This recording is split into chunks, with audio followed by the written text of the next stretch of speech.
إن الحمد لله نحمده ونستعينه ونستغفره ونؤمن به ونتوكل عليه ونعوذ بالله من شرور أنفسنا ومن سيئات أعمالنا من يهده الله فلا مضل له ومن يضلل فلن تجد له وليا مرشدا وأشهد أن لا إله إلا الله وحده لا شريك له ولا ضد ولا ند ولا مثيل له ولا مثال له وأشهد أن سيدنا ومولانا ومعلمنا ومرشدنا ومخرجنا من الظلمات إلى النور محمدا عبده ورسوله أرسله الله بالحق بشيرا ونذيرا وداعيا إلى الله بإذنه وسراجا منيرا فقد بلغ الرسالة وأدى الأمانة ونصح الأمة وكشف الغمة فترك أمته على المحجة البيضاء ليلها كنهارها لا يزيغ عنها إلا هالك اللهم صل وسلم عليه وعلى آله وأصحابه وأزواجه وذرياته وأهل بيته أجمعين أما بعد فأعوذ بالله السميع العليم من الشيطان الرجيم بسم الله الرحمن الرحيم يخلقكم في بطون أمهاتكم خلقا من بعد خلق في ظلمات ثلاث ذلكم الله ربكم له الملك لا إله إلا هو فأنى تصرفون إن تكفروا فإن الله غني عنكم ولا يرضى لعباده الكفر وإن تشكروا يرضه لكم صدق الله العظيم رب اشرح لي صدري ويسر لي أمري واحلل عقدة من لساني يفقه قولي آمین یا رب العالمین۔ یہ بات بارہا ہمارے خطبات جمعہ میں اور دروس میں بھی زیر بحث آ چکی ہے کہ انسان اللہ پاک کی ضرورت کا مظہر نہیں ہے، اللہ پاک کی محبت کا مظہر ہے۔ یعنی اللہ پاک کو انسان کی کوئی ضرورت نہیں تھی، اپنی ضرورت پوری کرنے کے لیے اس نے انسان کی تخلیق نہیں کی۔ اللہ پاک ہمارے گناہوں سے بھی غنی ہے، ہماری نیکیوں سے بھی غنی ہے۔ ہماری نیکیوں سے اس کا کوئی فائدہ نہیں ہوتا، ہمارے گناہوں سے اس کا کوئی نقصان نہیں ہوتا۔ آج تک جو انسان پیدا ہو کے مر چکے ہیں اور جو قیامت تک آئیں گے وہ سارے، زمین والے آسمان والے سارے، ایک متقی ترین شخص کے دل کی طرح ہو جائیں تو اللہ پاک کا رائی کے دانے کے برابر بھی نفع نہیں۔ اور اگر یہ سارے مل کر ایک فاسق فاجر شخص کے دل کی طرح ہو جائیں تو اللہ پاک کا رائی کے دانے کے برابر نقصان کوئی نہیں۔ یہ اس کی غنا ہے، وہ حاجت مند نہیں ہے، ہماری عبادات کا حاجت مند نہیں ہے، وہ اپنی ذات میں خود محمود ہے، ہم اس کی حمد کریں یا نہ کریں۔ اس کی تسبیح زمین و آسمان کی ہر چیز کرتی ہے، قال سے بھی کرتی ہے، حال سے بھی کرتی ہے۔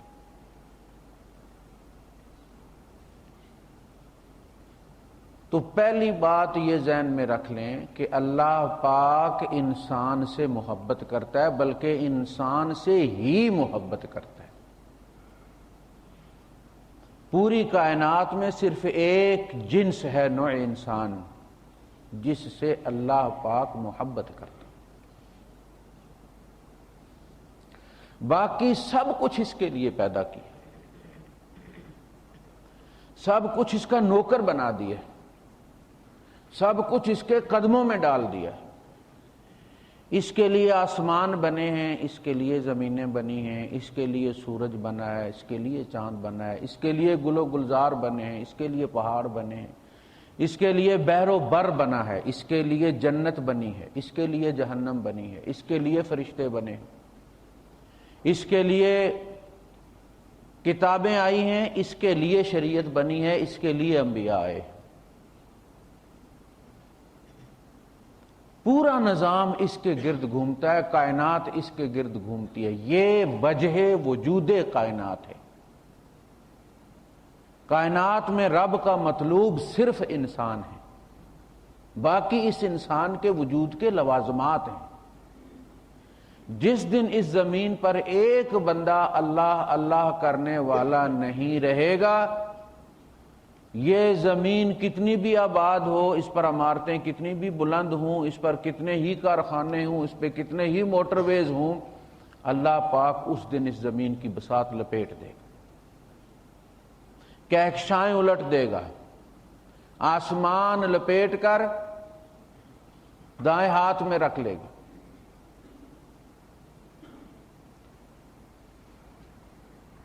تو انسان اور رب کا تعلق محبت کا ہے، ضرورت کا نہیں ہے۔ جہاں بات ضرورت کی ہوتی ہے وہاں بلیک میلنگ ہوتی ہے۔ اگر مجھے پتا ہے کہ میں کسی کی کوئی ضرورت پوری کر رہا ہوں اور دوسرا میری طرف توجہ نہیں دے رہا، تو میں پھر بلیک میل کروں گا کہ میں پھر یہ چیز بند کر دوں گا۔ سمجھ لگی بات کی کہ نہیں؟ اگر اللہ پاک ہمیں بچے نہیں دے گا تو ہم نماز پڑھنا چھوڑ دیں گے، تو تمہاری نماز سے اس کے کارخانے چلتے ہیں۔ بچہ کہتا نا یوں نہیں کرو گے تو میں دودھ نہیں پیوں گا۔ بھائی دودھ نہیں پیو گے تو تمہیں کیلشیم نہیں ملے گی، تمہاری ہڈیاں کمزور ہوں گی، تمہارا بیڑا غرق ہوگا۔ حالانکہ اس بچے کے ساتھ ہماری ایک ضرورت لگی ہوئی ہے کہ یہ صحت مند ہو، ذہین ہو، پڑھے لکھے، اور پھر کمائے اور پھر ہم کو دے۔ یہ بھی ایک خواہش ہے جو بہت کم پوری ہوتی ہے۔ یہ تو جتنی پڑھائی ہم اس کی کراتے ہیں اتنا خرچہ بھی نہیں دے سکتا، ایکسٹرا دینا تو الگ رہا، اپنی تعلیم کے ماں باپ کو نہیں لوٹا سکتا۔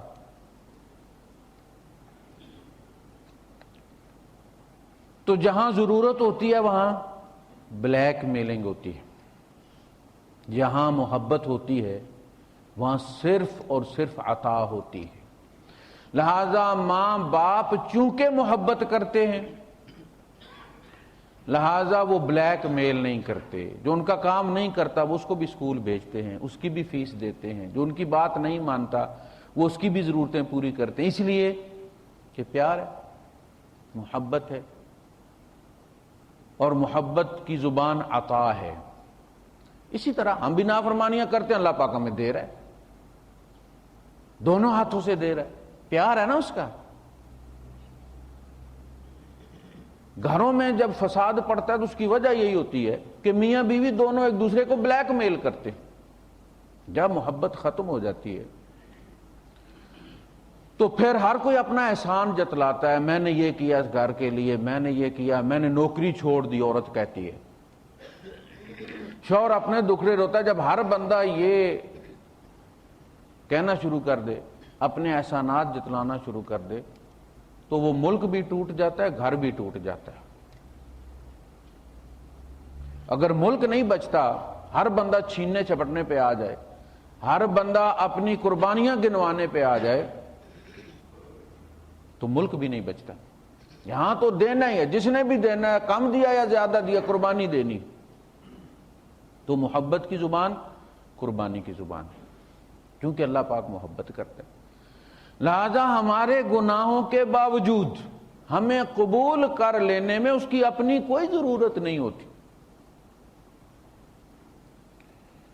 پیار، محبت، اسی لیے کہا نا انسان سے اللہ پاک 70 ماہوں سے زیادہ پیار کرتا۔ ایک غزوے میں ایک قیدی عورت کا بچہ گم ہو گیا، وہ اپنے بچے کو ڈھونڈ رہی تھی پاگلوں کی طرح، دیوانوں کی طرح۔ جو بچہ اسے اپنے بچے کی عمر کا لگتا تھا دوڑ کے اس کو دیکھتی تھی، چومتی تھی، پھر اپنے بچے کی تلاش میں لگ پڑتی تھی، کسی کو اٹھا کے سینے سے لگا لیتی تھی، پھر اپنے بچے کی تلاش میں لگ جاتی تھی۔ اللہ کے رسول صلی اللہ علیہ وسلم نے صحابہ سے کہا کہ اگر اس عورت کو اپنا بچہ مل جائے تو تمہارا کیا خیال ہے، وہ اس کو آگ میں ڈالے گی؟ سب کے منہ سے بے ساختہ نکل گیا، اللہ کے رسول کبھی نہیں۔ جو اتنی شدت سے اسے تلاش کر رہی ہے وہ ملنے پر آگ میں کیسے ڈالے گی؟ فرمایا اللہ پاک 70 یہ عورت اور 70 اس جیسی اور مائیں ان سب سے زیادہ پیار کرتا ہے، برابر بھی نہیں کرتا، اور وہ اپنے کھوئے ہوئے بندے کو اس عورت کی بنسبت 70 گنا زیادہ شدت سے تلاش کرتا ہے۔ اب اگر وہ بندہ پلٹ کے آ جاتا ہے، توبہ کر لیتا ہے، تو تمہارا کیا خیال ہے اللہ پاک اسے آگ میں ڈال دے؟ یہ محبت ہے نا، جو اسے اس کے گناہوں کو بھلانے پر آمادہ کرتی ہے، بلکہ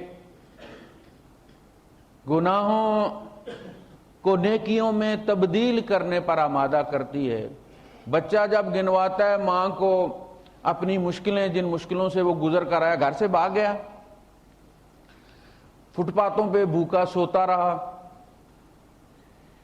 کبھی کھانا ملا کبھی نہ ملا، کبھی کہیں پناہ ملی کبھی نہ ملی، کہیں گاڑی ملی نہ ملی، پیدل چلتا رہا، تو یہ ساری مصیبتیں تو اس نے خود کی تھی نا۔ گھر سے بھاگنے کا فیصلہ تو اس نے کیا تھا نا، لیکن وہ واپس آ کے جب وہ ابتلائیں سناتا ہے ماں کو، تو ماں اٹھ اٹھ کے اسے سینے سے لگاتی، اٹھ اٹھ کے اس کا ماتھا چومتی ہے، تانا نہیں دیتی کہ پتر مزہ آیا گھر سے بھاگنے کا۔ میں جب بندہ پلٹ کے آتا ہے اور اپنے گناہ اللہ پاک کے سامنے رکھتا ہے کہ میں جب بھٹک گیا تو پھر مجھ سے یہ بھی ہوا، پھر میں اس طرح وادیوں میں دھکے کھاتا رہا، تو اللہ پاک فرماتا ہے کوئی بات نہیں، ہم نے ان سب کو نیکیوں میں تبدیل کر دیا۔ یہ محبت کا جذبہ ہے۔ تو انسان اللہ پاک کی محبت کا مظہر ہے، اس نے محبت کے لیے پیدا کیا ہے، ضرورت کے لیے پیدا نہیں کیا۔ یہ بات سارے نوٹ کر لیں کہ اللہ پاک ہماری نمازوں کا ضرورت مند نہیں ہے، ہمارے روزوں کا ضرورت مند نہیں ہے، یہ ساری ہماری اپنی ضرورتیں۔ اب چونکہ اللہ پاک انسان سے محبت کرتا ہے، بڑا عجیب لطیفہ ہے، یہ ہنسنے والا لطیفہ نہیں، یہ وہ لطیفہ ہے جو بڑی لطیف بات ہوتی ہے کہ اللہ پاک کو مکے سے زیادہ مدینہ پسند ہے۔ کیوں؟ اس لیے کہ وہ اس کے محبوب کا شہر ہے، اپنے شہر سے زیادہ محبوب کا شہر زیادہ محبوب ہوتا ہے۔ جو بھی چیز محبوب کے ساتھ تعلق رکھتی ہے وہ بندے کو عزیز ہوتی ہے، اگر محبت سچی ہو۔ اور نبی کریم صلی اللہ علیہ وسلم کو مدینے سے زیادہ مکہ عزیز ہے، کیونکہ وہاں اللہ کے محبوب کا گھر ہے۔ تبادلہ سمجھ لگا کہ نہیں لگا؟ اللہ کو اس لیے مدینہ مکے سے زیادہ پسند ہے کہ وہاں اس کا محبوب ہے، اور نبی کو مکہ اس لیے پسند ہے مدینے سے کہ وہاں اللہ کے محبوب کے نبی کریم صلی اللہ علیہ وسلم کے محبوب کا گھر ہے۔ تو ہمیں اتباع نبی کریم صلی اللہ علیہ وسلم کے کرنے کا ہوا ہے، فَاتَّبِعُوهُ، فالو ہم۔ تو ہمیں بھی مکہ اس لیے پسند ہے کہ وہ ہمارے نبی کی پسند ہے، وہ ہمارے محبوب کی پسند ہے۔ تو جب کوئی کسی سے پیار کرتا ہے تو اس میں کوئی عیب پسند نہیں کرتا، جس سے پیار ہوتا ہے. چند بچے ہیں مٹی سے بھرے ہوئے ہیں، جو آپ کو عزیز ہوگا، شاید آپ کا بیٹا ہی ہو، آپ دوڑ کے اس کی مٹی جھاڑیں گے. کوئی بھی اپنے محبوب میں عیب پسند نہیں کرتا، لہذا اس کے لیے نواہی، دیکھو یہ مت کرو، یہ مجھے پسند نہیں ہے، یہ مت کرو، یہ مت کرو، یہ مت کرو، یہ مت کرو. جتنے بھی نواہی آئے ہیں، شراب مت پیو. شراب پی کے جب تم ڈگمگاتے ہوئے چلتے ہو اور فالج زدہ کی طرف توتلے بولتے ہو تو تم بہت برے لگتے ہو. جس عقل کی وجہ سے تمہیں دوسری مخلوقات پر فوقیت دی گئی ہے، وہ تم سے چلی جاتی ہے. یہ مت کرو. اس سے اللہ کا کوئی نقصان نہیں ہوتا، تم اپنے مقام سے گر جاتے ہو. کس مقام سے؟ اللہ کی نظروں سے، محبوب کی نظروں سے گر جاتے ہو تم. اس لیے کہا کہ تو اگر میرا نہیں بنتا نہ بن، اپنا تو بن. اپنے مقام کا تو خیال کر. پھر اوامر جو آئے ہیں، جو احکامات آئے ہیں، وہ ہمیں مزین کرنے کے لیے آئے. یہ کرو، اس سے تمہاری ایمانی حالت اچھی رہے گی. یہ مت کرو، اس سے تمہاری صحت ڈاؤن ہو جائے گی. یہ کرو، اس سے تمہیں اطمینان قلب ہوگا. تو یہ نواہی اور اوامر بھی ہیں جو یہ اس طرح نہیں ہے جس طرح کمپنیوں کے ہوتے ہیں مزدوروں کے لیے. کمپنیوں کی آپ ضرورت ہوتے ہیں، کمپنیاں آپ کی ضرورت ہوتی ہیں. محبت نہیں ہوتی نہ آپ کو کمپنی سے نہ کمپنی کو آپ سے. جس دن اچھا پیکج ملتا ہے آپ اسی دن استعفیٰ دے دیتے، اور انہیں جس دن آپ سے زیادہ باصلاحیت آدمی ملتا ہے شام کو کہتے ہیں کام پہ نہیں آنا. اللہ پاک ایسے نہیں کرتا.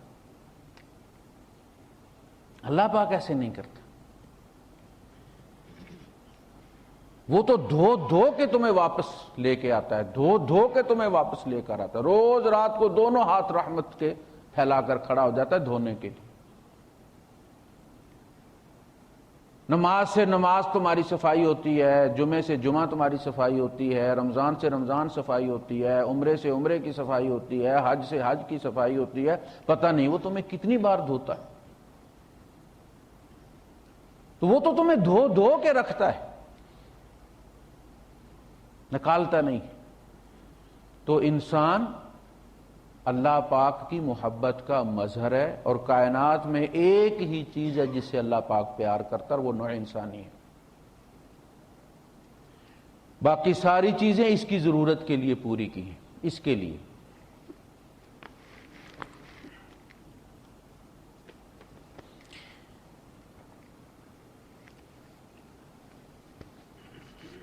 شریعت انسان کی جو جسمانی، فکری اور جذباتی کیمسٹری جو ہے، اس کو سامنے رکھ کے بنائی گئی. اللہ پاک نے مختلف اپنی شانیں بیان کرنے کے بعد سورہ الزمر ہے، فرمایا یخلقکم فی بطون امہاتکم خلقا من بعد خلق فی ظلمات ثلاث. وہ تمہیں تمہاری ماؤں کے بطون کے اندر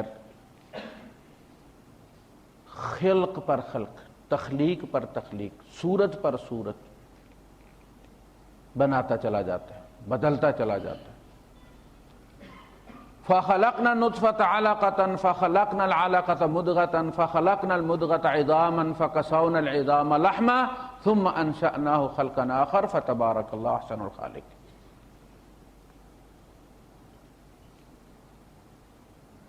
ذالکم اللہ ربکم لہ الملک. یہ ہے تمہارا اللہ جس کی بادشاہی ہے، سارا ملک اس کا ہے. لا الہ الا ہو، اس کے سوا کوئی الہ نہیں ہے جس کا تم شکر ادا کرو، جس کو تم ری پے کرو. فَأَنَّا تُصْرَفُونَ، تمہیں کیسے کوئی بھٹکا کے لے جاتا ہے، پھیر کے لے جاتا ہے؟ ان تکفروا فإن اللہ غنی عنکم، اگر تم کفر کرو گے، ناشکری کرو گے، تو اللہ پاک تم سے غنی ہے، وہ بے پرواہ ہے۔ یہ مت سمجھنا کہ اسے تم سے کوئی لالچ وابستہ ہے، اسی لیے وہ جبر کا سودا نہیں کرتا۔ ان تکفروا فإن اللہ غنی عنکم ولا یرضی لعبادہ الکفر، اور اللہ پاک اپنے بندوں کے کفر پر راضی نہیں ہے۔ کفر اللہ کی مشیت ہے، اللہ کی رضا نہیں۔ یہ ہمارے درس کا موضوع تھا، سورۃ زمر چونکہ ہم پڑھ رہے ہیں۔ بڑی پیاری بات کہی ہے کہ دیکھو، ایک مشیت تھی، اللہ پاک نے ایک امتحان کا قانون بنایا، تعلیم سب کو دی ہے، نبی بھیجے ہیں، انہوں نے سب پڑھا دیا ہے۔ جبر سے زبردستی اکراہ کے ساتھ کسی کو مسلمان بنانا اللہ کی ایگو کے خلاف ہے۔ جبر کی مسلمان ساری کائنات ہے۔ افغیر دین اللہ یبغون ولہ اسلم من فی السماوات والارض ومن فی الارض کل لہ قانتون۔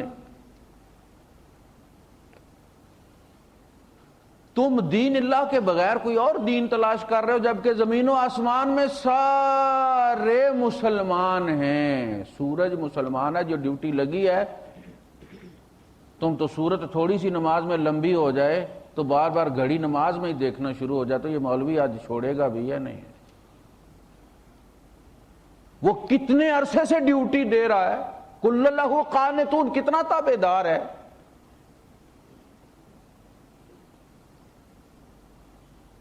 سارے اتنے مسلمانوں میں تم ایک کافر کیسے گزارا کر لو گے؟ لڑائی ہو جائے گی نا۔ سب سے پہلی لڑائی انسان کی اپنے ساتھ ہوتی ہے جب وہ کفر کرتا ہے۔ اس لڑائی کو مٹانے کے لیے وہ سجدے کرتا پھرتا، کبھی درختوں کو، کبھی بندروں کو، کبھی ہاتھیوں کو، کبھی کس کو، کبھی کس کو۔ اس کے اندر کی وہ پیاس کہتی ہے اسے کہ اس جبین کے لیے ایک جگہ ہے، یہ وہاں ٹکے گی تو تمہیں اندر آرام آئے گا۔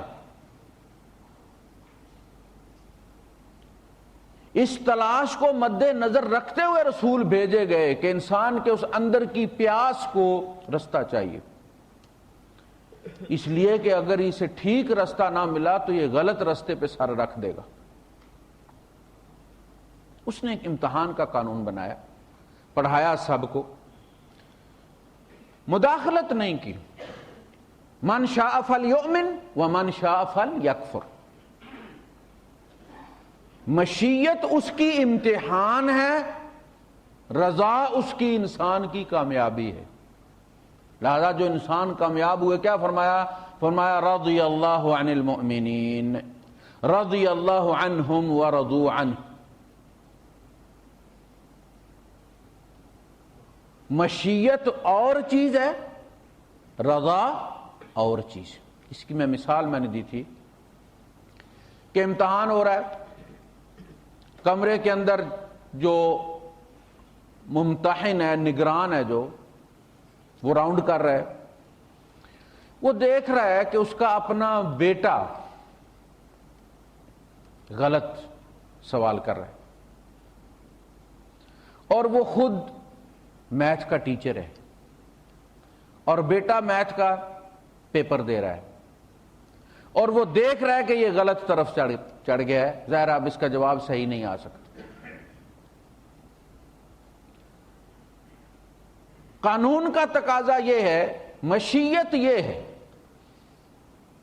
دیکھیں اگر وہ نہ چاہے کہ اس کا بیٹا غلط جواب دے تو وہ بول پڑے نا، کہ بیٹا ایسے نہیں، ایسے کر لو۔ اگر اس کی مشیت نہ ہو، اگر وہ نہ چاہے، لیکن چاہنے کے باوجود اس نے چاہت ہوا، لوگ کہتے ہیں دیکھیں جی قتل ہو رہے ہیں تو یہ اللہ کی مرضی کے، اللہ کی مرضی کے خلاف ہو رہے ہیں، اللہ کی چاہت اس کی مشیت کے خلاف نہیں ہو رہے، یہ قانون ہے۔ اس کا دل جل رہا ہے، باپ کا دل جل رہا ہے کہ بیٹے کے 10 نمبر گئے۔ کوئی کہ سرکار دل جلتا تھا تو بتا دیتا نا، اللہ بندوں کے کفر پہ ناراض ہے تو نہ کرنے دے نا۔ کہا پھر تو نیپوٹزم ہو گیا نا، پھر تو بدعنوانی ہو گئی نا، پھر تو نقل ہو گئی نا۔ اس کا دل جار رہا ہے، اس کی کولابریشن کے ساتھ ہی غلط ہو رہا ہے نا، تعاون سے ہی غلط ہو رہا ہے نا۔ اگر اس کا تعاون نہ ہو تو وہ بول نہ پڑے، لیکن بولنا قانون اور اصول کے خلاف۔ ہاں، اس کی رضا کیا ہے کہ اس کا بیٹا صحیح جواب دے، یہ اس کی رضا ہے، اس سے اس کا دل خوش ہوگا۔ اور بیٹا غلط سوال کر رہا ہے، اس کا جواب دے رہا ہے، تو یہ اس کی مشیت کے ساتھ ہو رہا ہے، قانون کچھ وہ قانون کو فالو کر رہے۔ اگر اللہ پاک نیپوٹزم پہ آتا تو نوح علیہ السلام کے بیوی اور بیٹے کو تو مسلمان زبردستی کر دیتا نا، ایسے نہیں ہوتا۔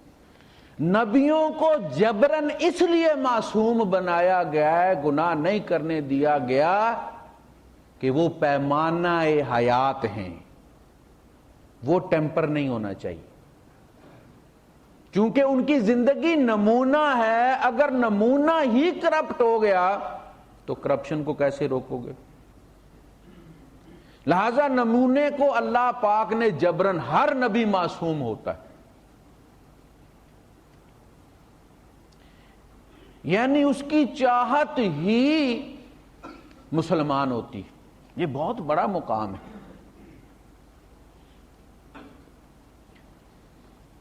وَإِن تَشْكُرُوا يَرْضَهُ لَكُمْ، تم شکر کرو، اس سے اس کی رضا وابستہ ہے، وہ بڑا خوش ہوتا۔ اب ہمارا حال کیا ہے؟ یعنی ایک تو ہوگا یہ جو آپ کے سامنے میں نے رکھا ہے، یہ اللہ پاک کا پیار ہے۔ اب اس میں دوسرا جو فریق ہے وہ ہم ہیں۔ ہم کیا کر رہے ہیں؟ ہماری حالت یہ ہے کہ ہم خواہشات کے پیچھے لگے ہوئے ہیں۔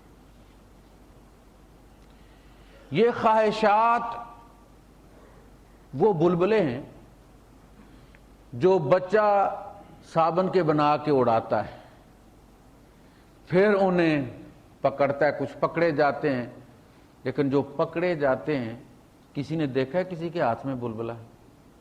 جو پکڑے جاتے ہیں وہ بھی پھٹ جاتے ہیں، اور جو نکل جاتے ہیں ہاتھ سے وہ تو نکل ہی جاتے ہیں، وہ آگے جا کے پھٹ جاتے ہیں۔ اور انسان خود بھی بلبلا ہے، یہ بھی پھٹ جاتا ہے، گارنٹی اس کی بھی کوئی نہیں۔ دل کا سوئچ کسی ڈاکٹر کو پتا نہیں کہ کہاں ہے کہ آن آف کر دے اسے، یہ کہیں کسی کے حکم سے چل رہا ہے۔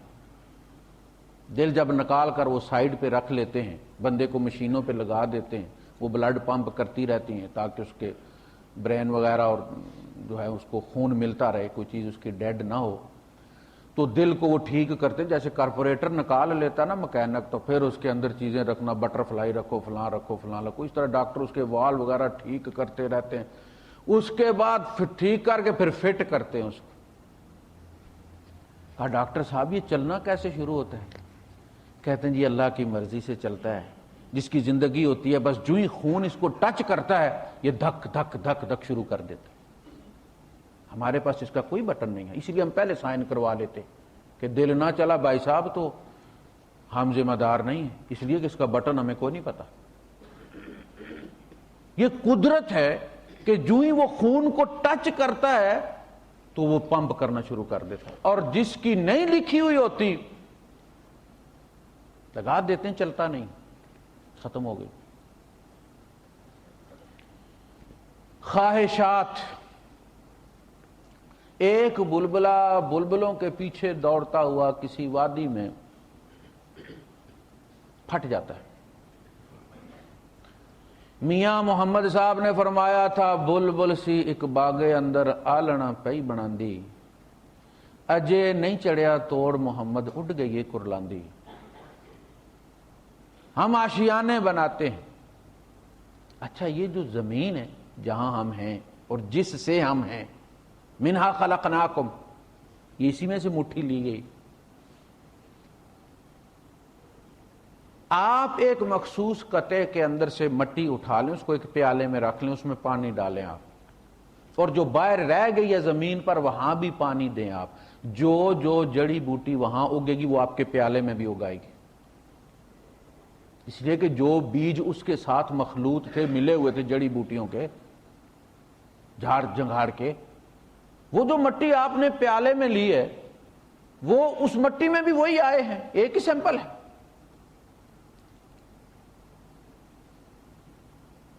اس زمین میں جھاڑ جنگار اگتا ہے، چونکہ یہ مٹھی جو لی گئی ہے مٹی کی یہ اسی زمین سے لی گئی ہے، اس کے اندر بھی جھاڑ جنگار اگتا ہے۔ تزکیہ نام ہے اس کی گوڈی کا کہ تم نکالتے رہا کرو، اس میں سے چھوڑ دو گے تو یہ جنگل بن جائے گا، اس کا تزکیہ کرتے رہا کرو۔ یہ زمین خواہشیں پیدا ہونے کی جگہ ہے، اللہ پاک کی قسم یہ جگہ خواہشیں پوری ہونے کی ہے ہی نہیں۔ جس کو آپ سمجھتے ہیں نا پوری ہو گئی ہے، وہ پوری نہیں ہوتی، ابھی تو اس کی ابتدا ہوئی ہے۔ پہلے ایک نوجوان کی سب سے بڑی تمنا کیا ہوتی ہے؟ شادی۔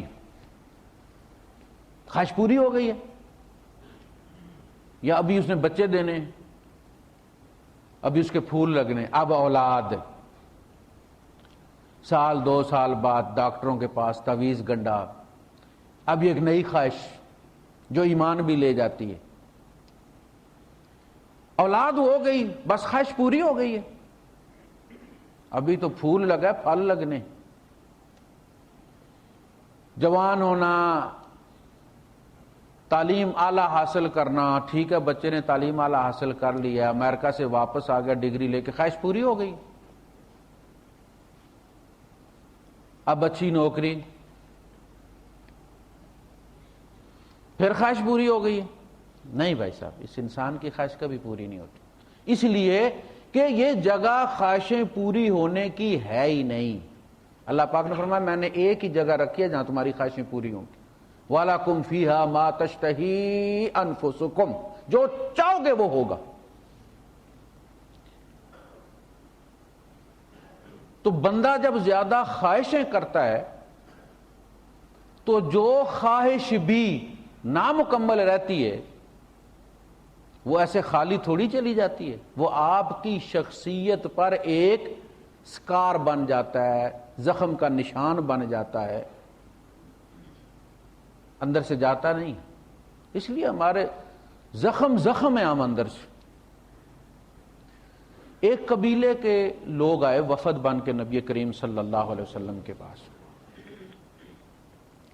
بہت سا مال لائے۔ اللہ کے رسول صلی اللہ علیہ وسلم نے ان سے کہا کہ یہ مال تم واپس لے جاؤ اور اپنے علاقے کے غریبوں میں تقسیم کر۔ ان کا کہ اللہ کے رسول ہم اپنے علاقے کے لوگوں میں تقسیم کر کے یہ جو بچا ہے یہ وہ ہے۔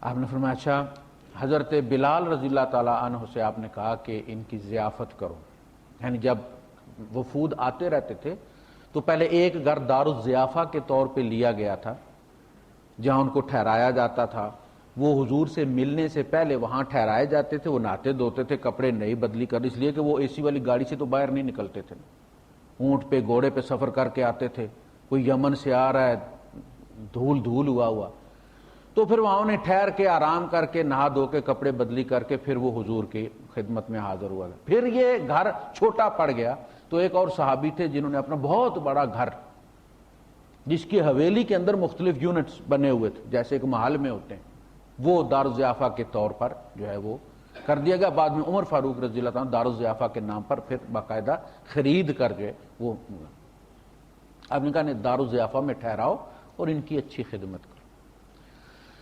جب وہ لوگ فارغ ہونے لگے تو انہوں نے کہا کہ جانے کو دل تو نہیں کرتا، مگر اے اللہ کے رسول ہم جانا چاہتے ہیں تاکہ جو روشنی ہمیں آپ سے ملی ہے ہم جا کے یہ باتیں واپس اپنے قبیلے والوں کو بتائیں، یعنی آپ سے رہنے کا شوق بھی ہے اور تبلیغ کی محبت بھی ہے کہ ہم یہ بتائے بغیر کہیں نہ مر جائیں جو ہمیں پتہ چل گیا۔ آپ جو بھی وفد آتا تھا اس کو واپسی پہ تحائف دیا کرتے تھے، ان کو بھی دیا گیا اور بہت دیا گیا۔ اس کے بعد آپ نے کہا کوئی بندہ تم میں سے رہ تو نہیں گیا؟ ان کا ایک لڑکا ہے ہمارا وہاں، ہم نے سامان کی حفاظت کے لیے اسے چھوڑا ہوا تھا، باقی تو کوئی نہیں ہے۔ آپ نے کہا اسے بھی بھیج دو۔ وہ لڑکا جب آیا تو اس نے کہا کہ اللہ کے رسول میں اس چیز کا طالب نہیں ہوں جو میرے ساتھیوں کو ملی ہے، اگرچہ وہ بھی اسلام کی بہت محبت رکھتے ہیں، بڑے جذبے والے ساتھی ہیں، لیکن اے اللہ کے رسول آپ مجھے ایسی 3 چیزیں انہوں نے مانگی آخرت سے متعلق کہ اللہ مجھے غنا عطا فرما دے، آگ سے بچا لے، جنت میں داخل کر دے۔ تو آپ نے ان کی تینوں دعائیں، اللہ پاک اس پہ رحم فرما، اللہ پاک اس کو بخش دے اور اللہ پاک اس کو غنائے قلب عطا فرما۔ اس کے بعد آپ نے اس لڑکے کو بھی بہت سا سامان دیا۔ 10 ذی الحجہ میں جب نبی کریم صلی اللہ علیہ وسلم میدان عرفات میں تھے،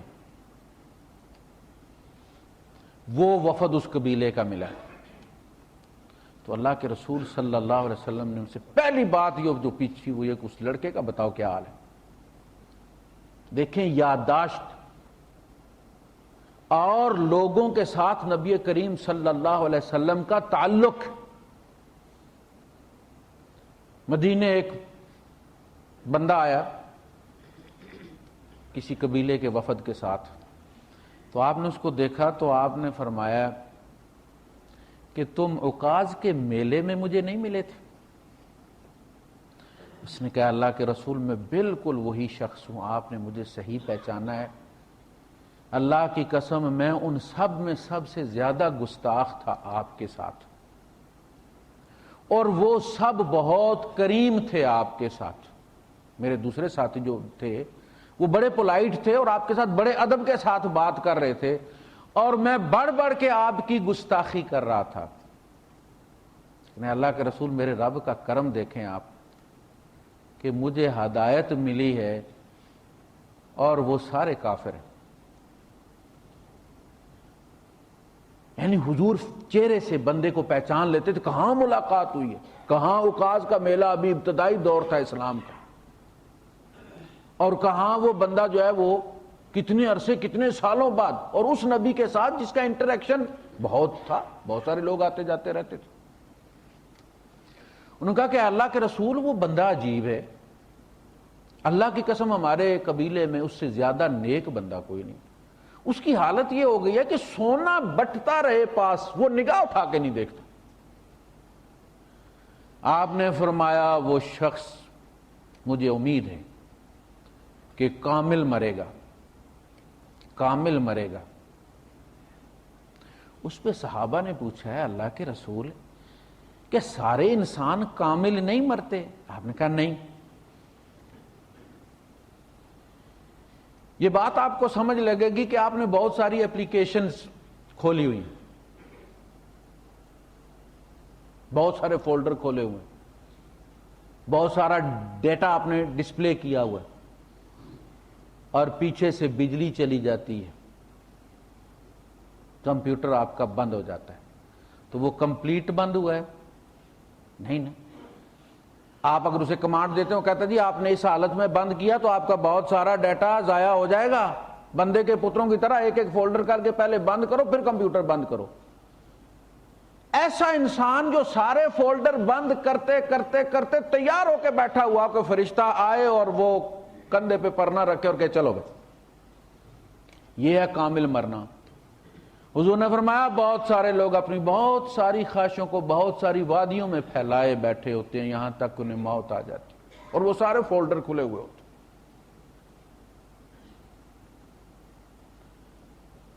اور اس کی نگاہ وہاں ہوتی ہے جب بندہ مرنے لگتا ہے۔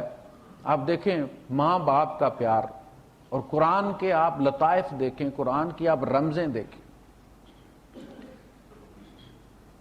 قرآن حکیم ماں باپ کے خلوص اور اخلاص کی جو اس سے بڑا پیمانہ کیا ہو سکتا ہے کہ اللہ پاک اپنی محبت کو ماں اور باپ کی محبت کے ساتھ ماپتا ہے۔ یعنی اس پیمانے کی سچائی میں کیا کہ جس کو اللہ پاک نے اپنا پیمانہ بنایا ہے، پیمانہ چنا ہے،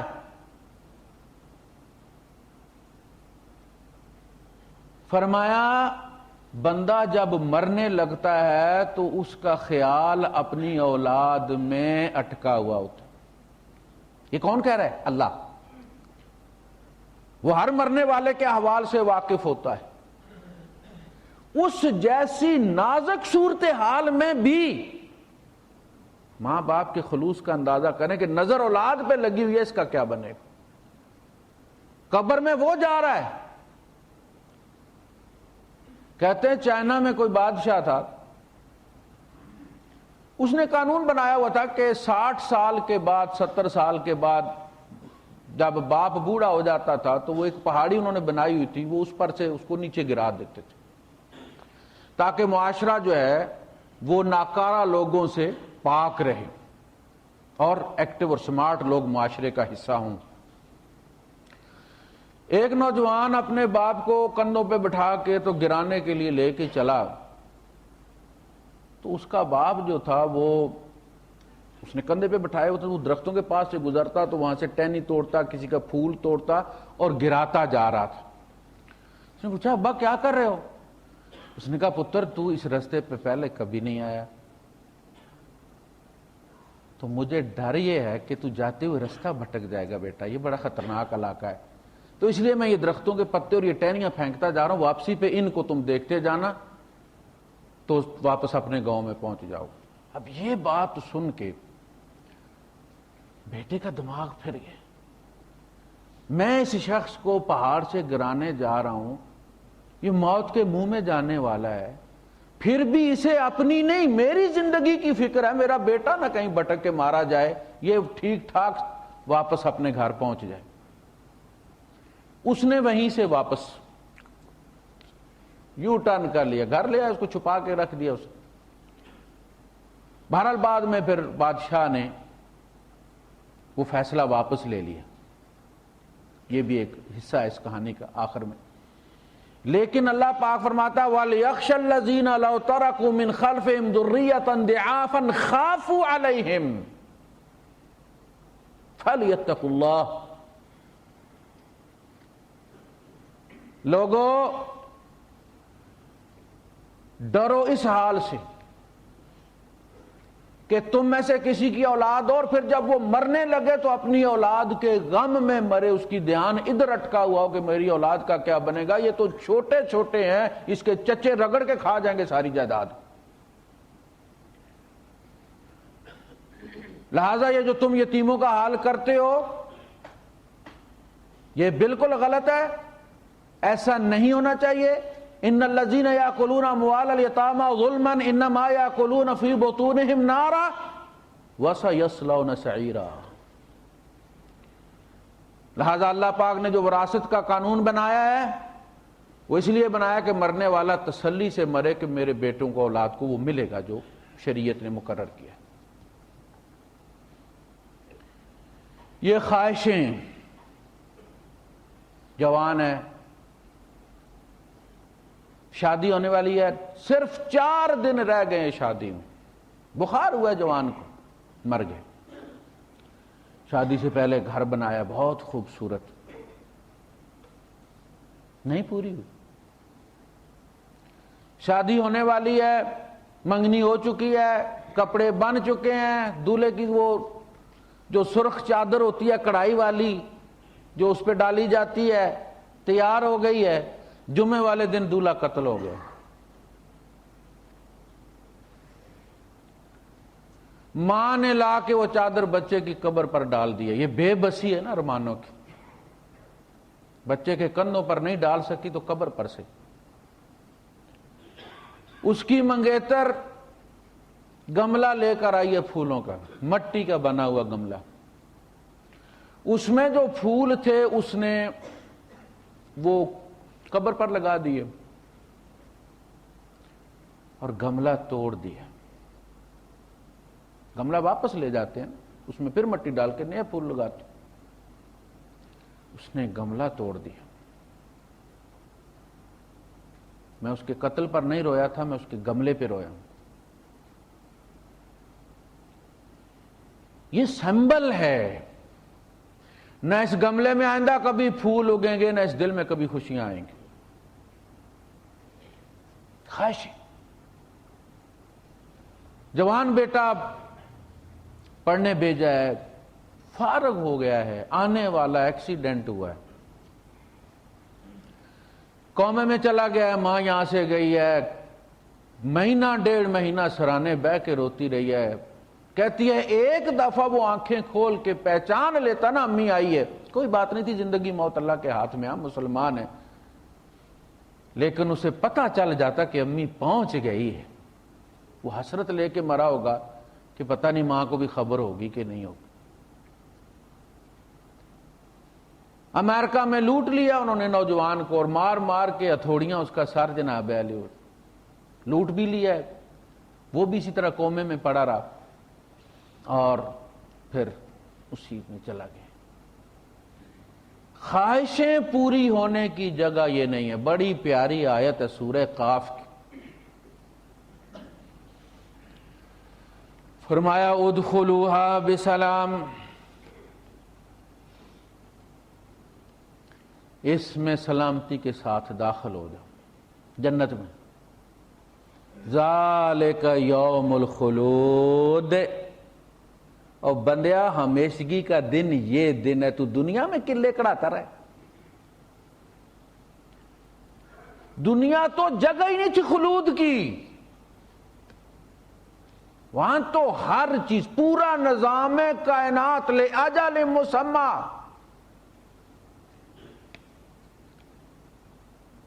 اولم یتفکروا ما فی انفسہم، تم کبھی غور نہیں کرتے تمہارے ارد گرد کے حالات کیا ہیں؟ اولم ينظروا الی ملکوت السماوات والارض ما خلق اللہ ذلک الا بالحق واجل مسمى، یہ سب ان کا ٹائم مقرر ہے، خلود کسی کو حاصل نہیں، زمین و آسمان کو بھی نہیں، کسی چیز کو بھی نہیں۔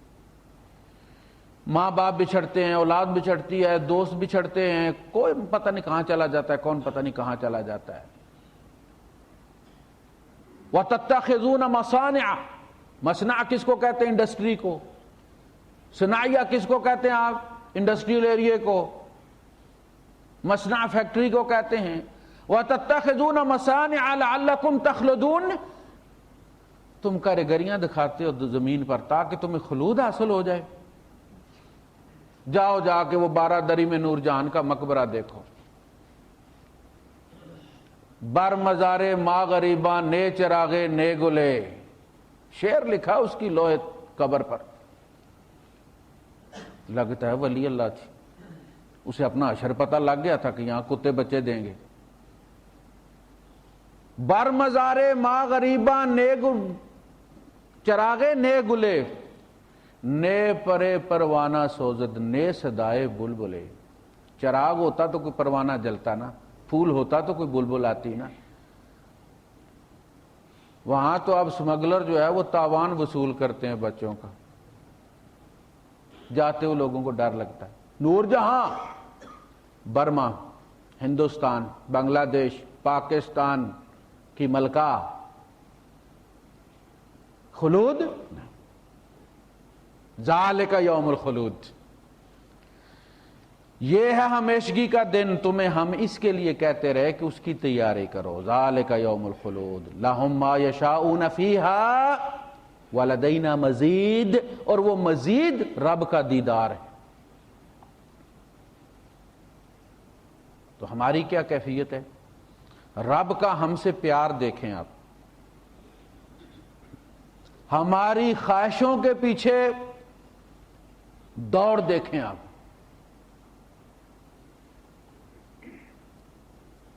تو یہ اللہ پاک کا رویہ ہمارے ساتھ، ہمارا رویہ اللہ پاک کے ساتھ۔ جس طرح بچہ بازار میں جاتا ہے تو چیزوں میں کھو جاتا ہے تو گم ہو جاتا ہے، وہ چیزیں دیکھتا رہتا ہے، ماں باپ کی طرف سے غافل ہو جاتا ہے، اور پھر فلم بننا شروع ہو جاتی۔ لوگ باہر بیٹھ کے کہتے ہو پاگل کی بچی، مڑ کے دیکھ تیرا بیٹا دکان پہ کھڑا ہے، ادھر دیکھ، پیچھے دیکھ، تو ادھر دیکھ رہی ہے۔ بندہ جب چیزوں میں کھو کر رب سے غافل ہو جاتا ہے تو کھو جاتا ہے، اور یہ کھونا ایسا کھونا ہے کہ فرمایا وَلَا تَكُونُوا كَالَّذِينَ نَسُوا اللَّهَ فَأَنسَاهُمْ أَنفُسَهُمْ، ان کی طرح نہ ہو جاؤ جو اللہ کو بھولے۔ دیکھیں انسانی ذہن ایسا ہے کہ اس پہ بیک وقت ایک ہی پیج کھل سکتا ہے۔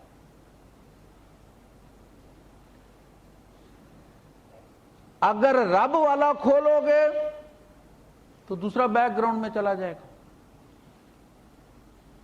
دنیا والا کھولو گے تو رب بیک گراؤنڈ میں چلا جائے گا۔ نسوا اللہ فانساہم انفسہم، بچہ جب ماں باپ کو بھولتا ہے تو اصل میں اپنے آپ کو بھول جاتا ہے۔ کس طرح؟ اسے یہ پتا نہیں کہ میں کمزور ہوں، میں امی ابو کے بغیر اپنے گھر نہیں پہنچ سکتا، میرے پاس کرایہ بھی کوئی نہیں ہے، میں گھر کی لوکیشن بھی نہیں بتلا سکتا، میں دوسرے شہر میں ہوں۔ وہ صرف ماں باپ کو نہیں بھولا، اپنی کیپیسٹی کو بھی بھول گیا ہے۔ کہا تم رب کے بغیر منزل پہ پہنچ نہیں سکتے، رستے اتنے کھلے ہیں، یہ دنیا بول بھلائیوں کا نام، ہر دروازہ ایک جیسا لگتا ہے۔ تم میرے نبی کے قدموں کے نشانوں کو دیکھتے رہو تو صحیح منزل پر پہنچ جاؤ گے۔ میں نے اسی لیے نبی بھیجا تھا، فَاتَّبِعُوهُ، فالو ہم۔ وہ فالو می گاڑی ہوتی ہے جہاز کے آگے جو لگی ہوتی ہے اور جہاز اس کے پیچھے پیچھے جاتا ہے اور اپنی پارکنگ میں جا کے کھڑا ہوتا ہے۔ اسی لیے نبی کی ذات میں ہر شخص کے لیے اسوہ ہے۔ ایک جج کیسا ہونا چاہیے؟ وہ محمد رسول اللہ صلی اللہ علیہ وسلم کے کردار کو دیکھے۔ آپ نے کس طرح انصاف کیا؟ تو ایک رب کا رویہ ہمارے ساتھ، ایک ہمارا رویہ رب کے ساتھ ہونا کیسا چاہیے، انشاءاللہ اگلے جمعے میں بات کریں گے۔ ابھی چونکہ 2 طلاقیں ہو چکی ہیں تو موضوع تھوڑا سا ثقیل ہو گیا تھا آپ کے لیے۔ دیکھیں یہ جو میں باتیں یہاں کرتا ہوں یہ صرف انفارمیشن ہے، اس کو کہتے ہیں معلومہ عربی میں۔ یہ علم نہیں ہے، یہ معلومہ ہے، یہ نالج نہیں، یہ انفارمیشن ہے۔ میں آپ کو بتاتا ہوں، شارجہ میں ہم ایک دفعہ پھنس گئے، بارش کا موسم تھا، میں کافی تفصیل سے یہ واقعہ بیان کر چکا ہوں۔ آگے گاڑیاں ڈوبی ہوئی تھی تو پولیس والا شرطہ جو ہے وہ ہمیں فٹ پاتھ کے اوپر چڑھا رہا تھا، یعنی جو ہی آپ ایمریٹس روڈ سے آئیں اجمان کی طرف سے تو شارجہ والا پہلا جو پل آپ اندر گھومیں گے کتاب چوک والا، تو اندر پانی پانی تھا، تو شرطہ اپنے تعاون سے ہمیں فٹ پاتھ پر دھکے دلوا کے گاڑیوں کو لکڑی کے نیچے مربع رکھ کے فٹ پاتھ پہ چڑھا کے درمیان میں جو گراسی فیلڈ تھی اس کے اوپر سے کھبتی ہوئی گاڑیاں جا رہی تھی اور دوسری پارک وہ فٹ پاتھ سے نیچے اتار کے پھر انہیں ایمریٹس روڈ پہ چڑھا دیتا تھا کہ اب شارجہ میں گھسنے کی گنجائش کوئی نہیں، ہر جگہ پانی۔ یہ واقعہ ہے، راوی بھی ثقہ ہے، گاڑی میں 4 گواہ بھی موجود تھے۔ لیکن اس واقعے کی بنیاد پر اور میرے بتانے کی بنیاد پر آپ وہاں سے اب فٹ پاتھ پہ گاڑیاں چڑھانی شروع کر دیں گے کہ قاری صاحب نے بتایا تھا کہ یہاں سے شرطے نے گاڑیاں چڑھائی تھیں۔ تو بھائی صاحب میرے کہنے سے گاڑیاں فٹ پاتھ پر نہ چڑھائیں، وہ اتھارٹی ہوتی ہے جو فٹ پاتھ پہ چڑھاتی ہے اور چالان نہیں کرتی، اس کو کہتے ہیں نا حالات۔ تو اس لحاظ سے یہاں چونکہ مختلف ممالک کے ججز تعینات ہیں، لہذا وہ جو ہمارے یہاں ایک فقہی دائرے تھے اور بڑے مضبوط دائرے تھے، ان کی سرحدیں اب دھندلا گئی ہیں۔ اب یہ فقہی مسالک جو ہیں یہ عدالت میں بالکل فارمیسی کی طرح رکھی ہوئی دوائیوں کی طرح ہے۔ جو بھی مناسب سمجھتا ہے جج کہ اس مریض کے لیے یہ دوا سوٹ کرتی ہے، دیکھنا وہاں جرمنی کی بھی ہوتی ہے، دوسرے ملکوں کی ہوتی ہے، تو وہ جج اٹھاتا ہے اور کہتا ہے جی آپ یہ لے جائیں اور استعمال کریں۔ تو وہ چونکہ ہمارا انٹریکشن بہت ساری فقہوں کے ساتھ ہے، یہاں کی حکومت کی فقہ، سرکاری فقہ، فقہ مالکی، اور فائنل جو فیصلہ ہوتا ہے فقہ مالکی کے مطابق ہی۔ تو اس لحاظ سے وہ اپنے بعض فتاوی فقہ حنفی کے مطابق دیتے ہیں۔ حنفی جو ججز ہیں وہ مالکی فقہ کے مطابق دیتے ہیں۔ تو ایک کاسموپولیٹن فقہ وجود میں آ رہی ہے جس میں ساری فقہوں کو استعمال کرتے ہیں، لیکن وہ ایک اتھارٹی ہے جو استعمال کرتی ہے، میں اور آپ اس طرح سے استعمال نہیں کر سکتے۔ جیسے پرسکرپشن کے بغیر ڈاکٹر کی دوائی آپ نہیں لے سکتے، اسی طرح سے معاملہ ہے کہ وہ فیصلے کرتے ہو ٹھیک کرتے ہیں اس کے مطابق۔ میں جو چاہتا ہوں یہ ہے کہ اپنے اندر وہ جو تعصب ہے نا ہمارا وہ نہ ہو۔ یہ بھی اگر کہتا ہے تو اللہ رسول کے کچھ اقدامات کا حوالہ دیتا ہے، یہ بھی اگر کہتا ہے تو اللہ رسول کے کچھ احکامات کا حوالہ دیتا ہے، لہذا اس میں دشمنی والی کوئی بات نہیں۔ وآخر دعوانا الحمدللہ۔